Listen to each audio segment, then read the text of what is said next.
గతంలో వీళ్ల ప్రభుత్వం ఉన్నప్పుడే సిరిసిల్లను ఆత్మహత్యల బాటను పట్టించింది. 2004 నుంచి 14 వరకు ఈ దివాలాకోరు కాంగ్రెస్ పార్టీ ప్రభుత్వం ఉన్నప్పుడే సిరిసిల్లలో శరపరంపరగా ఆత్మహత్యలు జరిగినాయి. ఒకటే వారంలో ఆనాడు 8-9 మంది నేతన్నలు బలవన్మరణం పాలై రోడ్ల మీద పడే పరిస్థితి ఆ కుటుంబాలుంటే ఆనాడు ఇక్కడ పార్లమెంట్ సభ్యుడిగా పెద్దలు కేసీఆర్ గారు చెలించిపోయి ఆనాడున్న కాంగ్రెస్ ప్రభుత్వం స్పందించకపోతే ఒక 50 లక్షల రూపాయలు మా పార్టీ నుంచి తీసుకొచ్చి ఇక్కడ ఉండే పద్మశాలి ట్రస్ట్ కు అప్పచెప్పి మీరన్నా కాపాడండి, తెలంగాణ వస్తుంది, వచ్చినాక మేము తప్పకుండా ఆదుకుంటాం సిరిసిల్లను, ఇక్కడ ఉన్న నేతన్నలను అని చెప్పి స్పష్టంగా చెప్పడం జరిగింది.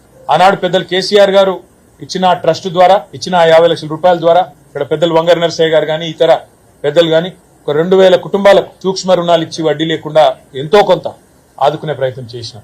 ఆ తర్వాత తెలంగాణ రాష్ట్రం ఏర్పడ్డ తర్వాత కేసీఆర్ గారు స్వయంగా ముఖ్యమంత్రిగా సిరిసిల్లకు సంబంధించిన వ్యాపారవేత్తలను పిలిచి వారికి భోజనం పెట్టి వారితో సమావేశమై అడిగిన ఒకే ఒక్క ప్రశ్న, ఏం చేస్తే సిరిసిల్లలో ఉండే నేతన్నలకు ఇలా 7-8 రూపాయలు వస్తున్నది నెలకు, దాన్ని డబుల్ చేయాలంటే 16,000, 20,000, 25,000 చేయాలంటే ఏం చేయాలి నేను అని అడిగితే వాళ్ళందరూ సేట్లందరూ కొద్దిసేపు ఒకరి ముఖం ఒకరు చూసుకొని ఒకటే మాట చెప్పింది, సార్ మీరు మాకు పని కల్పించండి, పని కల్పిస్తే మేము కార్మికులకు పని కల్పిస్తామన్నారు. పని కల్పించుడు కాదు, 7-8 సంపాదిస్తున్న నేతన్న 16, 20,000, 25,000 సంపాదించే పరిస్థితి రావాలే, దానికి నేను ఏం చేయాలి అని అడిగి వారి అభిప్రాయాలు తీసుకొని అదేవిధంగా శాసనసభ్యుడిగా సిరిసిల్ల ఈ ప్రాంత సమస్యలు తెలిసిన బిడ్డగా నన్ను కూడా జౌళి శాఖ మంత్రిగా నియమించి ఆ రోజు ఒక అద్భుతమైన నిర్ణయం తీసుకున్నారు. 1 కోటి మంది ఆడబిడ్డలకు బతుకమ్మ చీరలు సిరిసిల్ల నుంచే తయారు చేసి ఇక్కడ పాలిస్టర్ పరిశ్రమలో ఇక్కడ ఉన్న సాంచాలను పూర్తి స్థాయిలో వినియోగంలో తెచ్చి ఒక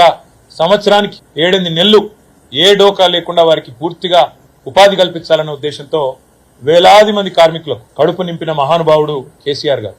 మొత్తం సిరిసిల్లకు ఒక బతుకమ్మ చీరలే కాదు, స్కూల్ యూనిఫామ్లు, బతుకమ్మ చీరలు, కేసీఆర్ కిట్లో ఇచ్చే చీర, రంజాన్ కి ఇచ్చే ఆడబిడ్డలకు ఇచ్చే తోఫా, క్రిస్మస్ కి ఇచ్చే కానుక, ఇవన్నీ కూడా చీరలు సిరిసిల్లనే తయారు చేపించిన నాయకుడు కేసీఆర్ గారు. ఎందుకంటే గతంలో పార్లమెంట్ సభ్యుడిగా ఇక్కడ పరిస్థితి దీనగాథ చూసిన తర్వాత చెలించిపోయి భవిష్యత్తులో ఆత్మహత్యలు జరగద్దు, తెలంగాణ వచ్చినాక కాపాడుకుంటాం మిమ్మల్ని అని చెప్పిన మాటని యాది పెట్టుకుని అదే పద్ధతుల్లో వరుసగా 7.5-8 సంవత్సరాల పాటు 9.5 ఏళ్లు గవర్నమెంట్ ఉంటే 7.5-8 ఏళ్లు 3,312 కోట్ల రూపాయల ఆర్డర్లు సిరిసిల్లకి ఇచ్చిన నాయకుడు కేసీఆర్ గారు.